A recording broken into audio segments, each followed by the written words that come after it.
2024 के prelims GS paper 1 का detail solution हर एक क्वेश्चन वाइज दे रहे हैं जिससे कि आपका कॉन्फिडेंस बढ़ सके। और अभी हम ज्योग्राफी एनवायरनमेंट के क्वेश्चन नंबर 13 को देखने जा रहे हैं। यहाँ पे जो क्वेश्चन दे रहा है कि कंसीडर द फॉलोइंग डिस्क्रिप्शन, ये सारे कुछ डिस्क्रिप्शन दिया हुआ किसी चीज का, और इसमें बता रखा है कि annual and daily range of temperatures is low, मतलब कि तापांतर पूरे ईयर का तापांतर मैक्सिमम माइनस मिनिमम और किसी दिन का भी मैक्सिमम माइनस मिनिमम वो लो है।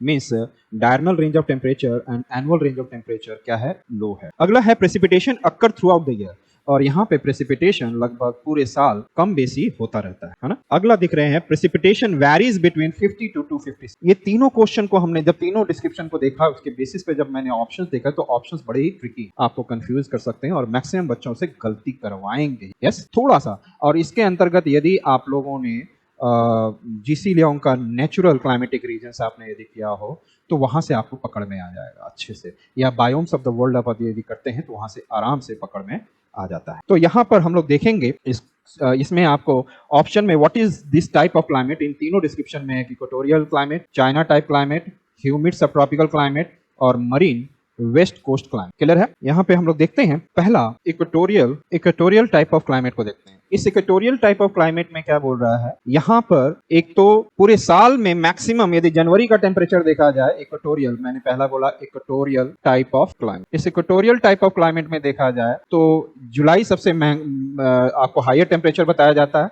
तो वहां पे 28 डिग्री होता है, और जनवरी का जो होता है जब से लो कहा जाता है वहां पे 20। तो आपको यहाँ पर कितना मिल रहा है, लगभग 2 डिग्री सेल्सियस का टेम्परेचर का range of temperature, annual range of temperature मिल रहा है। साथ में यदि मैं बात करूं यहाँ पर एवरीडे 12 बजे के बाद 2 से 4 बजे के बीच में रेनफॉल होना ही होना है इक्वेटोरियल रीजन। तो यहाँ पे लगभग 200 से लेकर 400 सेंटीमीटर है। तो पहला जो आपने यहाँ पर ये ऑप्शन आपने जो देखा, फर्स्ट ऑप्शन जो देखा था, यहाँ पे रेनफॉल 200 से 400 ध्यान देखिएगा, और यहाँ पर annual and daily range of temperature यहाँ पे लो है। इक्वेटोरियल रीजन में डेली रेंज ऑफ टेम्परेचर भी दोपहर सुबह यदि आपको 26 रहेगा तो दोपहर में 27 डिग्री के आसपास 1 डिग्री सेल्सियस का टेम्परेचर इक्वेटोरियल रीजन में रहता है। इसका मतलब है कि आपका रेंज ऑफ टेम्परेचर जो है बहुत लो है, जिसमें कि आपको annual and daily range of temperature. तो ये तो स्टेटमेंट इक्वेटोरियल में भी है। Precipitation occurs throughout the year, every day होता है, तो इसका मतलब थ्रू आउट द ईयर हो रहा है, लेकिन रेनफॉल कितना होता है 200 से 400 सेंटीमीटर के बीच में, लेकिन यहाँ पे लोग बोल रहा है 50 से 250 सेंटीमीटर। इसका मतलब है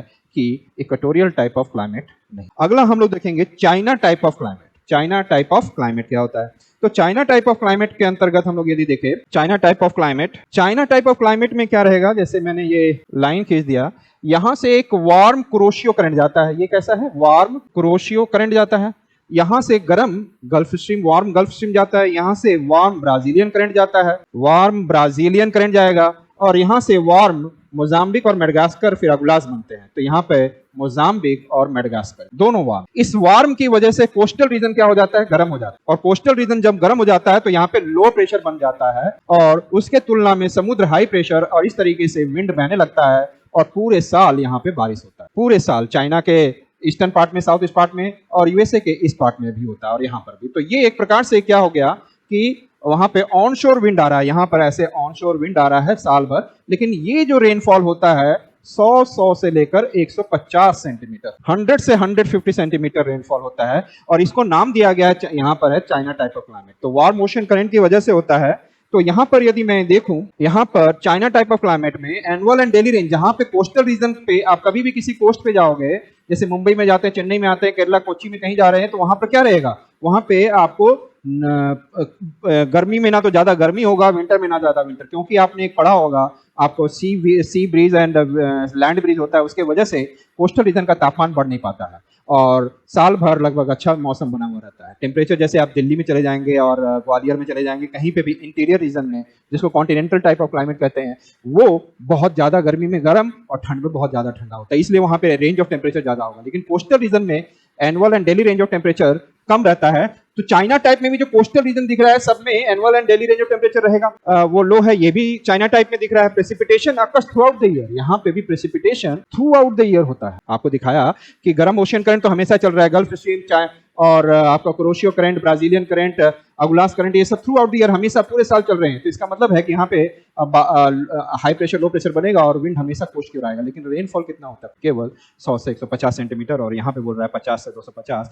इस बेसिस पर चाइना टाइप ऑफ क्लाइमेट भी नहीं। इसी तरीके से ह्यूमिड सब ट्रॉपिकल क्लाइमेट भी यदि हम बात करें तो ह्यूमिड सब ट्रॉपिकल क्लाइमेट जैसे हमारे भारत का जो है ह्यूमिड सब ट्रॉपिकल क्लाइमेट यदि भारत का देखा जाए तो ये 100 से 200 सेंटीमीटर के बीच रहता है। क्लियर है? और वो हम लोग कह सकते हैं 100 से, तो यहाँ पर ये भी नहीं होगा। अगला देखते हैं मरीन वेस्ट क्लाइमेट। मरीन मतलब समुद्र के तट पे ही होगा लेकिन वेस्टर्न पार्ट पे, समुद्र के तट पे ही होगा लेकिन वेस्टर्न पार्ट पे ही होगा। ये आपको इक्वेटोरियल रीजन है, और आपको पता है कि समर जब नॉर्दर्न हेमिस्फीयर में होता है तो यहाँ से south east trade wind cross करता है और इक्वेटर के बाद ये कोलिस फोर्स के द्वारा ये डिफ्लेक्ट होकर ऐसे आ जाता है, तो यहाँ पर ये आकर क्या कर रहा है? रेनफॉल कर रहा है। कोस्टल रीजन में इस प्रकार से रेनफॉल। इसी तरह इंडिया के वेस्टर्न घाट पर भी इसी तरह हो रहा है, साउथ ईस्ट ट्रेड विंड आ रहा है और ये साउथ वेस्ट मानसून बन गया क्रॉस करके। तो यहाँ पर इसी तरह अफ्रीका में भी रहा, और आपको नॉर्थ अमेरिका और वर्ल्ड के डिफरेंट पार्ट्स में इस प्रकार का मरीन वेस्ट क्लाइमेट होता है। और यहाँ पर देखेंगे यदि भारत का इस वेस्टर्न घाट का रीजन देखा जाए तो जब ड्राई सीजन होता है, जब विंटर का सीजन होता है, तब भी केरला में, कर्नाटका में थोड़ा बहुत रेनफॉल होते रहता है। यहाँ पे थोड़ा बहुत रेनफॉल है, भारत में पूर्णतः नहीं होता है, लेकिन ड्राई क्लाइमेट जब विंटर का समय होता है यहाँ पे फिर भी 30, 40, 50 सेंटीमीटर रेनफॉल होते रहता है। लेकिन जब मानसून आता है तो ये केरल और कर्नाटका के कोस्ट जो वेस्टर्न क्लाइमेट है, western part of the continent है, यहाँ पे 200 से 300 सेंटीमीटर रेनफॉल होने लग जाता है। अर्थात ये थ्रू आउट द ईयर होता है। कैसा होता है? यहाँ पे थ्रू आउट द ईयर होता है। यहाँ पे भी कोस्टल रीजन है और यहाँ पे भी एनुअल और डेली रेंज ऑफ टेम्परेचर कम होगा, लेकिन 50 से लेकर 250 सेंटीमीटर का रेनफॉल होगा। तो इस बेसिस पर मैं कह सकता हूं कि मरीन वेस्ट कोस्ट क्लाइमेट जो है ये तीनों को, कोस्टल रीजन है तो annual and daily range of temperature low रहेगा, precipitation occurs throughout the year, थोड़ा बहुत होते रहता है सालों भर, और प्रेसिपिटेशन वेरीज बिटवीन 50 to 250। तो option D is correct for this question. Clear है? और अगला क्वेश्चन हम लोग क्वेश्चन नंबर 14 करेंगे। जस्ट इसके लिए आप लोग अपडेट करिए और तुरंत अपलोड करता हूं आपको।